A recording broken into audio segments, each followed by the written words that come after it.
Buenas tardes Latinoamérica y bienvenidos a 10 Arriba con Miguel Villacaba. Hoy lunes 11 de diciembre del 2017 estamos en 10 Arriba, un podcast entretenido, polémico e informativo para analizar y seguir a los fondos inteligentes de dinero y entender por qué se mueven. Bueno, gracias por escucharnos en Apple Podcasts, SoundCloud y YouTube. Búscanos también en Facebook como 10 Arriba y síguenos en Twitter, @10 Arriba. No se olviden de suscribirse para que los episodios les lleguen directamente a su correo o a su celular. Los que tienen Apple, busquen el app de podcast en su teléfono. Es un app morado que viene preinstalado en el teléfono. Ponen 10 Arriba en búsqueda y le dan suscribirse y todos los podcasts les llegan directamente al teléfono. Los que tienen Android pueden bajar el app de SoundCloud y suscribirse ahí o simplemente suscribirse a 10 Arriba en YouTube.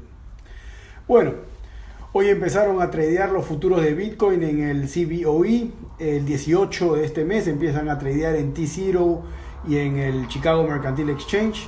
Por supuesto, los precios de las criptos arriba, con Bitcoin en 16.500, Ethereum en $470 y Litecoin tradeando por primera vez cerca de los $200. Las acciones arriba, Overstock, de quien hablamos la semana pasada, volando en $55. Tradea en el Nasdaq, por supuesto. El petróleo fuerte arriba una vez más, el oro y la plata abajo, el cobre arriba, los granos abajo y el dólar también débil un poco abajo. Bueno, hoy en el tema del día hablaremos un poco acerca de las principales razones por las que hemos tenido una fuerte subida en el precio del petróleo la segunda mitad del año. Y se nos unirá a la conversación desde Bogotá mi buen amigo Fernando Vargas, quien es director de la refinería colombiana Petroil, para hablar un poco más del tema con nosotros. Entonces regresamos después de esta pausa. Freshmart.pe, pioneros en el Perú del cambio que estamos viendo de cómo se hacen las compras de supermercado en el mundo. Lo está haciendo Amazon con su compra de Whole Foods. Es donde más plata está metiendo Walmart a nivel mundial. Bueno, en el Perú lo está haciendo Freshmart.pe. No tienes que hacer más filas en los supermercados. Ahora el mercado va a la puerta de tu casa. Pide desde tu computadora fruta, verduras, carnes, pollos, abarrotes, artículos de limpieza, sin tener que moverte de tu casa. Yo ya lo uso. El otro día nos juntamos a ver el partido de las eliminatorias de Perú y Colombia con un grupo grande de amigos. Hicimos una super parrilla y compramos todo en Freshmart.pe. Espectacular. Carne de primera, verduras frescas, carbón, todo impecable. Ya saben, Freshmart.pe, la nueva manera de hacer compras y las compras llegan a la puerta de tu casa. Freshmart.pe. Estamos de regreso en 10 Arriba con Miguel Villacaba. Gracias otra vez por estar con nosotros. Hoy, pues a pedido de mucha gente, vamos a hablar un poco acerca de petróleo y de la subida tan fuerte que ha tenido en los últimos meses contra muchos pronósticos el petróleo, incluido el mío. Como muchos saben, el petróleo es considerado el padre de todos los commodities, ya que los movimientos del petróleo muchas veces afectan los mercados de los demás commodities, como los granos y los metales. Hoy tenemos el petróleo moviéndose en niveles alrededor de $60, con una fuerte subida de 30% en la segunda mitad del año, en ambos, en el precio del WTI y el precio del Brent. Estos son niveles no vistos desde el 2015. Y no son pocos los que creen que superará la barrera de los $70 la primera mitad del 2018. ¿Por qué ha subido tanto el petróleo en estos meses? La principal razón, y un tema que analizaremos un poco hoy, es el conflicto entre Arabia Saudita e Irán, que si bien es una guerra fría que viene desde hace muchos años, ha tenido un fuerte incremento de tensiones en los últimos meses. En el Medio Oriente hemos visto muchísimos conflictos a lo largo de los años. Y por supuesto el nacimiento de los más sangrientos grupos terroristas de nuestra historia, ¿no? Como Al Qaeda y ISIS, ¿no? El Estado Islámico. Pero ningún conflicto ha sido tan importante y hoy tan relevante como las tensiones que han existido y la guerra fría que ha existido entre las dos superpotencias de la zona, Arabia Saudita e Irán. Las dos potencias nunca se han declarado la guerra uno a otro, pero han tomado partes opuestas en la gran mayoría de conflictos de la región. Ambos, los iraníes y los saudíes, ven los conflictos en países limítrofes como Siria o Irak o Afganistán como oportunidades para establecer su supremacía en la región. Su participación en estos conflictos a través de los años se considera una guerra fría, o una guerra proxy, o una guerra de poder, vamos a decir. Es muy parecido a la Guerra Fría que tuvieron Estados Unidos y la Unión Soviética por muchos años. Nunca se declararon la guerra, pero participaron en conflictos de un lado o el otro a través del mundo y a través de los años. Ambos chocaron apoyando dictadores, rebeldes, e intervinieron en guerras civiles a través de los 5 continentes para controlar supuestamente los destinos del mundo.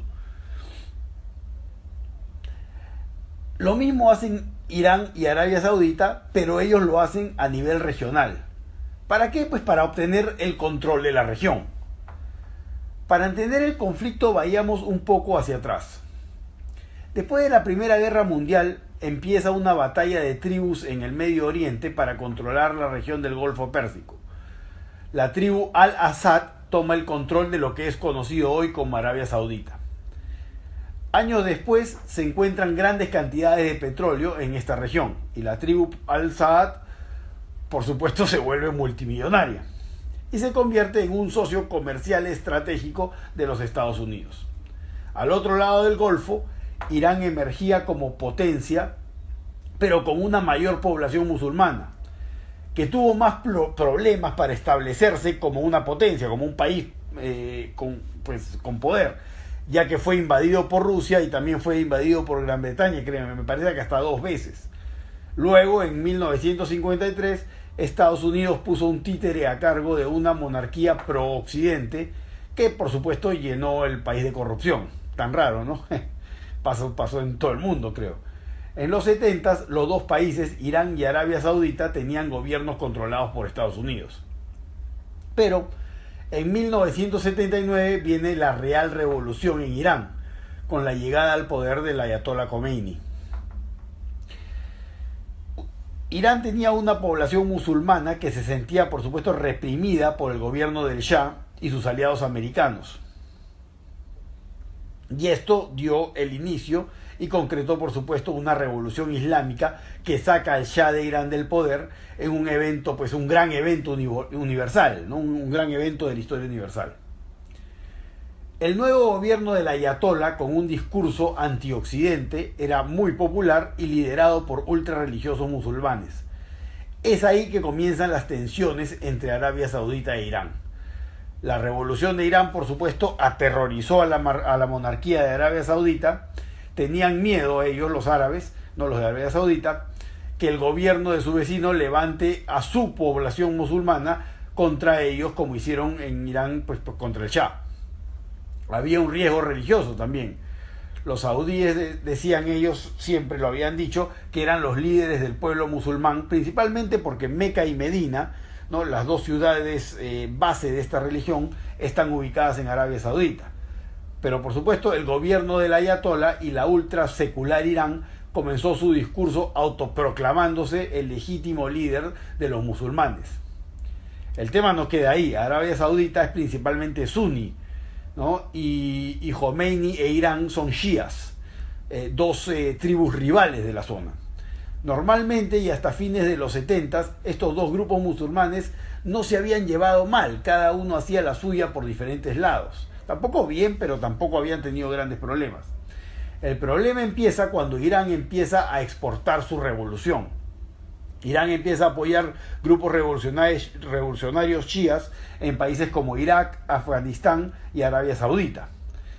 Estados Unidos, en alianza con Arabia Saudita, forma el GCC para parar la escalada de apoyo masivo del pueblo chií en distintos países árabes y parar, por supuesto, a Irán y al Ayatollah. Con todo esto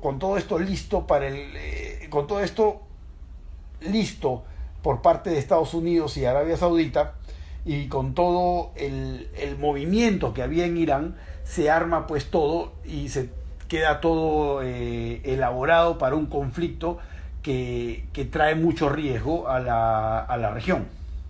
En 1980 empieza la guerra entre Irán e Irak. Cuando Irán estaba a punto de ganar este conflicto, Arabia Saudita y su aliado norteamericano, por supuesto, Estados Unidos, salen a la defensa del gobierno iraquí. Bueno, y la historia ya está escrita. Después de una guerra de 8 años, una sangrienta guerra con más de 1 millón de muertos, nadie gana el conflicto. Por supuesto, fuera de los vendedores de armas americanos y rusos, ¿no?, que siempre ganan los conflictos. Y tanto Irán e Irak pues terminan totalmente destruidos. Irán culpa a Arabia Saudita de la destrucción de su país y la Guerra Fría continúa. 15 años después se arma otra guerra proxy, otra guerra de poder. En el 2003 Estados Unidos invade Irak, ¿no?, pues bajo la tutela, por supuesto, de George Bush, y saca a Saddam Hussein. Ni Irán ni Arabia Saudita querían que Saddam Hussein salga de Irak. Esto porque por 15 años Irak había actuado como un mediador entre ambos, con resultados moderadamente buenos. Pero por supuesto Estados Unidos necesitaba una guerra para mantener el negocio de comercio de armamentos después del fin de la Guerra Fría con la Unión Soviética. Después de la caída de Saddam Hussein, Estados Unidos sigue cometiendo errores en Irak, e Irak entra en una sangrienta guerra civil, siendo este país el centro y el inicio de milicias radicales que buscaban dinero y poder. Efectivamente, es el nacimiento de grupos como ISIS, el Estado Islámico y Al-Qaeda. Irak queda sin gobierno, con muchos grupos guerrilleros peleando por el poder. Los iraníes, por supuesto, financiaban a los chiíes y los saudíes a los sunnis. Con los dos países peleando por el poder en Irak, se genera una nueva proxy guerra o una nueva guerra de poder. Luego viene la primavera árabe en el 2011, con el mundo musulmán protestando contra todo el mundo occidental y las monarquías títeres del Occidente que Occidente había implantado en el mundo árabe. Esto fue bastante problemático para la monarquía saudí y el status quo de la región, ¿no?, que es la base del mundo pro-occidente en el mundo árabe, ¿no? Irán, en cambio, es el anti-status quo y sacó provecho de la primavera árabe, ¿no? Lo que hicieron fue concentraron sus fuerzas en varios países árabes claves como Irak, ¿no? Por ejemplo, ambos países, tanto Irán como Arabia Saudita, ¿no?, se dedican a apoyar a gobiernos rebeldes, chiíes o sunnis, dependiendo lo que les convenía. En Túnez, por ejemplo, los saudis apoyaban la dictadura existente e Irán a los rebeldes chiíes que pedían democracia. En Bahrein, Arabia Saudita apoyaba al gobierno democrático chií y sus líderes, mientras que los iraníes trataban de derrocar a este gobierno, mandando tropas para solventar la revolución. La cosa se pone aún más tensa cuando comienza el envío de tropas propias por parte de ambos países, ¿no? Ya no era apoyo a guerrillas, sino comenzaron a enviar sus propias tropas, ¿no? Comienza el tema en Yemen, ¿no? Los hutis son apoyados militarmente por los iraníes y Arabia Saudita envía tropas para combatirlos. Y al revés pasa en Siria, ¿no? Irán combate conjuntamente con milicias como Hezbollah, apoyando al dictador, pues al gran dictador sirio, Bashar al-Assad, ¿no? Y la guerra es contra rebeldes sunnis apoyados militarmente por Arabia Saudita y el apoyo occidental, por supuesto. En el 2016, Arabia Saudita ejecuta a uno de los principales sacerdotes chiíes en el país árabe, ¿no? ¿Por qué? Por su mensaje de protestas e ideas antigobierno. Irán, por supuesto, condena la muerte, al igual que muchas organizaciones de derechos humanos en el mundo. El gobierno iraní ordena la entrada a la embajada de Arabia Saudita en Teherán, cortando relaciones entre ambos países, elevando aún más las tensiones fuertemente, ¿no? Y trayendo posibilidades palpables de una guerra declarada entre ambas potencias. Echemos una mirada a la capacidad bélica de ambos países. Si bien ambos países tienen un territorio similar, la población de Irán es mucho mayor, 77 millones de personas contra 28 millones de personas en Arabia Saudita. El PBI de ambos es alto, pero ¿no? El de Arabia Saudita es bastante más alto, tiene 650 billones contra 400 billones de Irán. Irán tiene mucho más militares, ¿no? Mucho más personal militar. Pero hoy los conflictos son basados son ganados con tecnología más que con personal. Irán gasta 6 billones de dólares en armamento al año, mientras Arabia Saudita gasta 56 billones. El otro tema y el principal es quién apoya a quién, ¿no? En Irán hay división entre chiíes y sunis. Bahrein y muchos países con gobiernos regionales pro-occidente cortaron relaciones con Irán hace muy poco tiempo. Y Estados Unidos, por supuesto, apuesta por Arabia Saudita, un país donde el 90% son sunis. Solamente los únicos países que tienen mayoría shia son Irán, Irak, Azerbaiyán, Bahrein y posiblemente Yemen. El resto de los países árabes tiene mayoría suní. Entonces las relaciones con la región y las relaciones externas hacia el occidente, pues yo creo que son más positivas para Arabia Saudita que para Irán.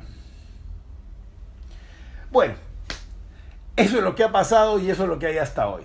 La cuestión está difícil y hay posibilidades de una guerra que traería, yo creo, grandes problemas a la región, grandes problemas al mundo y por supuesto grandes problemas al precio del petróleo.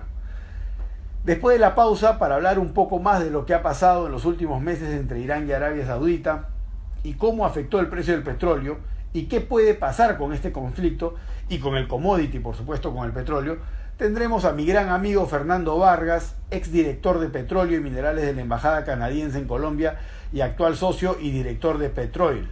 Petroil es una refinería llamada a ser una de las principales refinerías del país cafetero. Estaremos entonces después de la pausa con Fernando Vargas. Viacaba y Rosas S.A. Contratistas Generales. Muchos de los que me conocen Viacaba y Rosas, empresa constructora fundada por mi padre con más de 40 años de experiencia construyendo en todo el Perú. Viacaba y Rosas desarrolla y ejecuta proyectos de pequeña, mediana y gran envergadura para el sector vivienda, comercial e industrial. Mantiene la plataforma desarrollada por mi padre, Miguel Viacaba Molinelli, al igual que la seriedad, el prestigio y la confiabilidad que ha tenido en el mercado peruano de la construcción por más de 40 años. Para cualquier proyecto, desde la remodelación de tu casa o tu casa nueva hasta proyectos industriales, comerciales o de vivienda, dales una llamada al 340-9082 o visita la página web viacabaayrosas.pe. Otra vez, 340-9082 o la página web viacabaayrosas.pe. Estamos de regreso en 10 Arriba con Miguel Viacaba. Estamos acá con Fernando Vargas, director de Petroil, desde mi querida Bogotá, Colombia. Como los extraño a veces, mi querido Don Chum. ¿Cómo va todo? Hola Miguel, ¿cómo estás? Gracias por invitarme. Muy bien, afortunadamente todo muy bien en el país. Digamos que aunque hay incertidumbres, se ven asuntos interesantes ahora en época electoral y con un cierre de año algo complejo, pero digamos que dentro de las expectativas de los principales analistas. Bueno, cuéntanos un poquito qué está pasando con el petróleo, por qué estos precios tan altos. Mira, Miguel, yo he revisado, pues tú sabes, nosotros trabajamos en el medio, realmente hemos optado por manejar nuestras series históricas, dejarlas hacia los últimos 12 meses y en algunos casos los últimos 6 meses, debido a que el comportamiento de los precios ha sido muy volátil a partir del cuarto trimestre del 2014. Digamos que en los periodos de tiempo que te acabo de mencionar, 12 y 6 meses, digamos que se ve un mercado relativamente estable con una tendencia alcista, pero moderada. Yo estaba haciendo cálculos sobre 45, 55. Si bien hemos visto que el crudo sigue subiendo, hemos visto que se ha manejado dentro de esos rangos que te acabo de mencionar. Para mí, ¿qué puede estar ocurriendo? Y muy en línea con tus estudios y con tus con la serie de información que tú estás manejando. La extensión de los plazos de recortes de la OPEP claramente han impactado en forma positiva el comportamiento del crudo y le ha dado algo de estabilidad. Y dos, nuevamente la inestabilidad de la región del Medio Oriente hace que exista nerviosismo en los mercados y se genere una tendencia alcista. Esta guerra fría, como tú lo mencionas, entre Irán y Arabia, lo único que hace es crear incertidumbre en el mercado y llama hacia el alza en los precios. En este momento estamos hablando de un Brent sobre los 62 y un WTI sobre los 57, y de no tener un escenario claro de dónde va a terminar esto, podríamos estar bordeando los 70, como dicen algunos analistas. Aunque bien se ha dicho, en el escenario de los precios del petróleo, nadie ha podido tener una bola de cristal y nadie ha podido predecir con claridad lo que está ocurriendo ni lo que va a ocurrir. Pero yo creo que los fundamentales del mercado y los factores geopolíticos nos pueden dar una indicación de que podemos estar sobre un escenario alcista, o por lo menos estable sobre 55, 60 dólares durante los próximos 8 o 12 meses. Fernando, y ustedes que siguen lo que pasa en el Medio Oriente, hablamos pues de una guerra fría que viene ya desde finales de los 70 entre Arabia Saudita e Irán. Ustedes que analizan esto pues constantemente, ¿creen que este conflicto, después de lo que pasó el año pasado, podría llegar a realmente una guerra declarada? Pues mira, el asunto de esta guerra fría es un asunto anual y decadal. Tú bien lo mencionas, esto es algo histórico, esto es algo religioso, sunitas y chiitas. Es un contrapunteo entre las potencias del Medio Oriente, en donde antes estaba dividido entre Irán, Irak y Arabia, y ahora con el debilitamiento de Irak, pues tenemos a Arabia e Irán. ¿Qué tan posible sea una escalada militar o no? Yo lo dudo, porque realmente los intereses son muy altos. Ahora, estamos hablando de Arabia con 9.8 millones de barriles, e Irán con 3.8, dos países que claramente pesan dentro de la OPEP, dos países que están dentro del top 5 en reservas internacionales, pero no nos olvidemos quién está detrás de los dos países. Entonces, cuando uno tiene a la gran potencia Estados Unidos, que es quien ha manejado tradicionalmente la geopolítica de estos escenarios, y cuando tenemos a un Irán y a una Francia jalonando a países europeos a hacer un contrapunteo contra Estados Unidos, yo realmente pongo en tela de juicio o en duda que pueda escalarse hacia un conflicto militar a gran escala, diferente a las escaramuzas de lanzar algunos cohetes por parte de Yemen o cosas de este estilo, que de por sí son absolutamente peligrosas, pero no lo consideraría como una escalada armamentista a gran escala. Y ahora también hay que agregar el tema de Trump declarando a Jerusalén como la capital de Israel, ¿no? Otro problema que afecta también el precio del petróleo, ¿no? Sí, esto es como una bofetada a los países vecinos. Nuevamente, la volatilidad de esta zona geográfica tradicionalmente se da por asuntos religiosos. Y cuando tú simplemente declaras que la capital es el sector geográfico que se opone a tus creencias religiosas, pues claramente estás alimentando más la hoguera. Yo creo que genera más volatilidad, te genera más inestabilidad, pero nuevamente esto no es algo nuevo.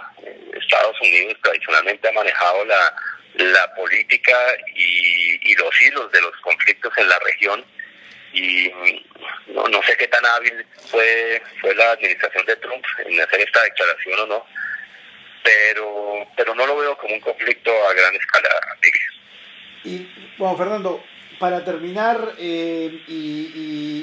pues aprovechando que te tenemos por acá y para nuestros oyentes tengan una idea de alguien que está metido en el tema del petróleo, a dónde puede ir el precio.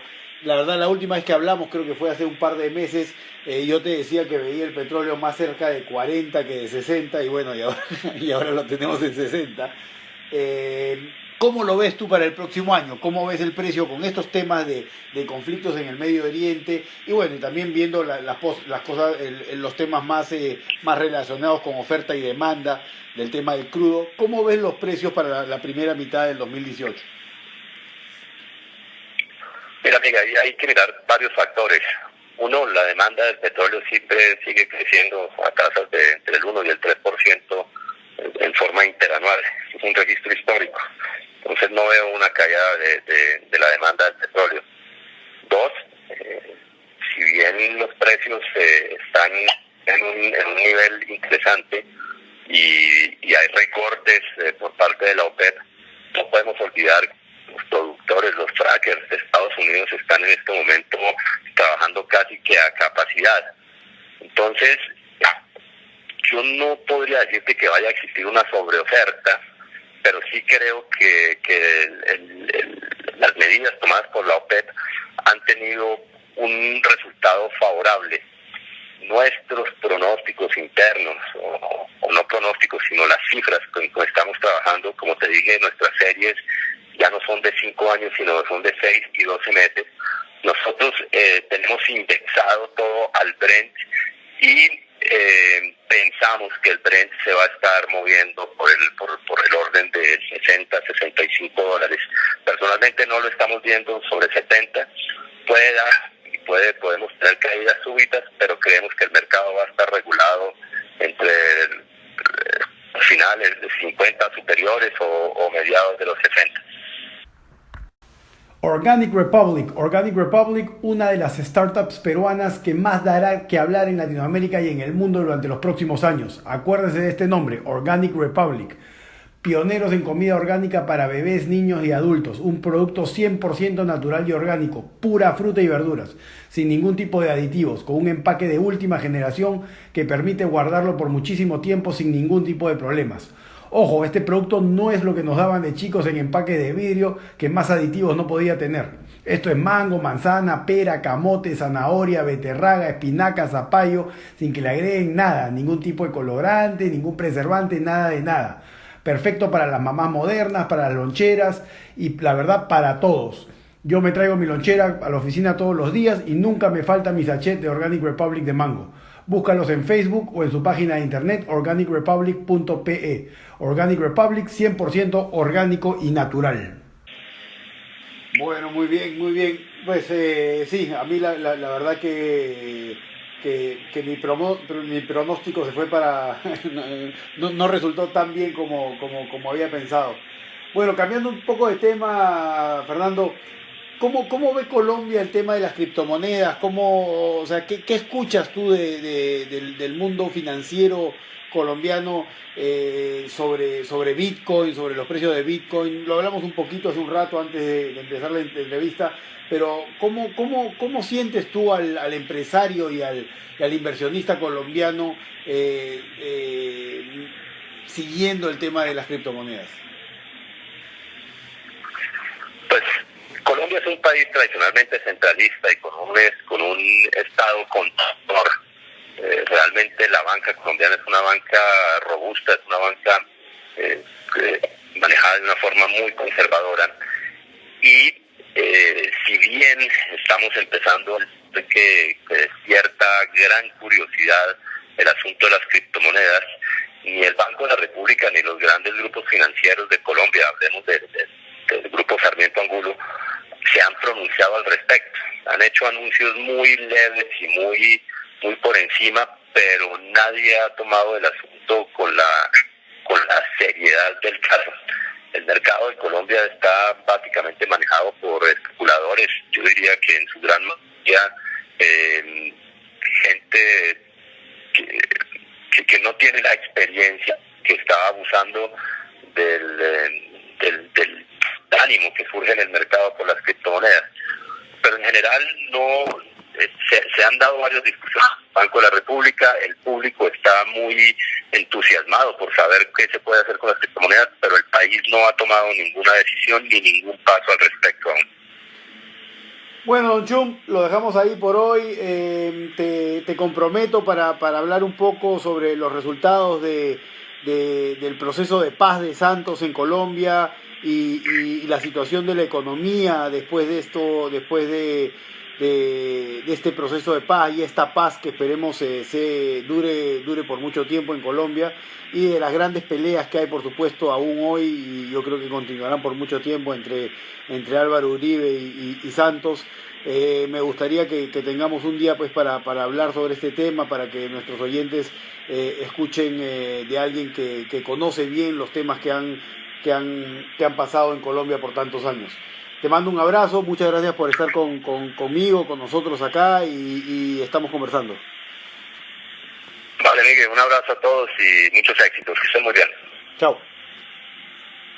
Chao.